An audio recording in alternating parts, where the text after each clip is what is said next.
পৃথিবীর সব কিছু তোমার বিপরীতে, সবাই তোমাকে ভুল বুঝছে, সব দরজা যেন বন্ধ হয়ে গেছে, তুমি একা, খুবই একা।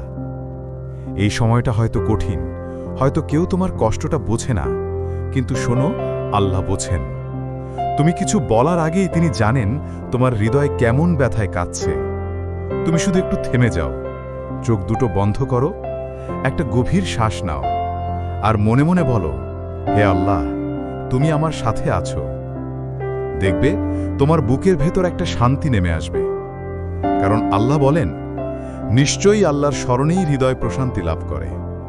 সূরা আর-রাদ, আয়াত 28। তুমি হয়তো এখন কাঁদছ, হতাশ, ক্লান্ত, কিন্তু বিশ্বাস করো, এই কষ্টের পরেই আছে স্বস্তি। যেমন রাতের অন্ধকারের পর সূর্য উঠেই যায়, তেমনি তোমার জীবনেও আলো আসবেই, ইনশাআল্লাহ। তুমি একা নও, প্রতিদিন হাজারো মানুষ একইভাবে সংগ্রাম করে।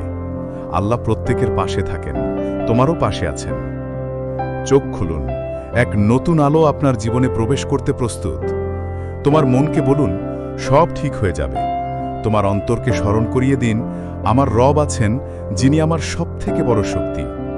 সব অভিযোগ, সব কষ্টকে আল্লাহর কাছে সমর্পণ করুন, দুই হাত তুলে দোয়া করুন।